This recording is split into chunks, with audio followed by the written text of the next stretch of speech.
tiramisu at tiramisu latte. Finally, meron na rin dito sa Binyan, Laguna, dito sa Fine Coffee. I-rate natin.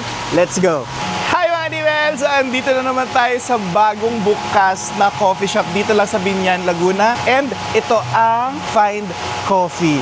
Alam mo bang talaga literal na mafa-find mo lang siya at hidden gem talaga siya. Hindi ko kalain na meron siya dito. Ang maganda sa kanya, meron siyang air-conditioned place sa baba and meron din siyang alfresco na napaka-aesthetic. Meron pa yung pa swing-swing pa. Sa mga nagustuhan ko sa kanya is yung mga survey nila is ang lalaki. So they are offering wide variety of drinks from coffee-based, non-coffee-based, fruit-based, and may iba't ibang types of milk din at iba't ibang line of desserts from pastries to croissants to tiramisu. And meron din sila in-offer na tiramisu and tiramisu latte. Meron silang rice meals, breakfast, meron din silang pasta, at kung ano-ano pa. So since bago ito, isa-isahin natin. Samahan niyo ako, let's go! So starting off with their coffee, so they're using medium dark roast, Americano syempre. You'll get that light acidity. I think it's a combination of Arabica and Robusta. Pero feeling ko mas malaking percentage ang Arabica. Ang sarap ng combination. Premium na premium yung lasa.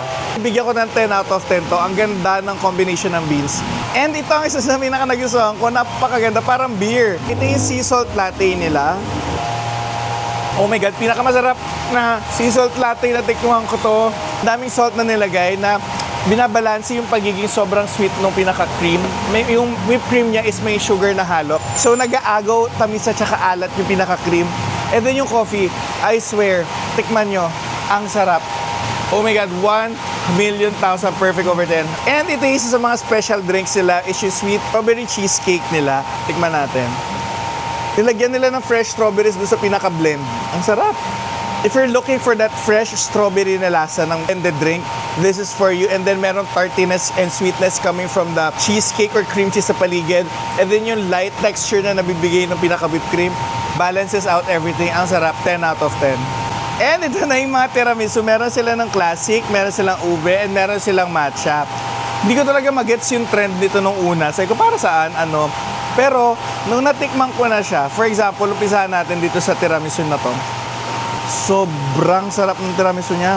For some reason, yung tiramisu niya, meron akong tarty, citrusy sweet. I'm not sure if it's mascarpone or may cream cheese siyang hinahalo. But it's thick, it's very stable, hindi siya nakakaumay.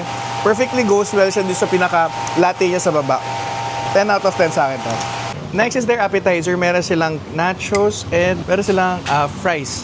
Tikman natin yung kanilang nachos.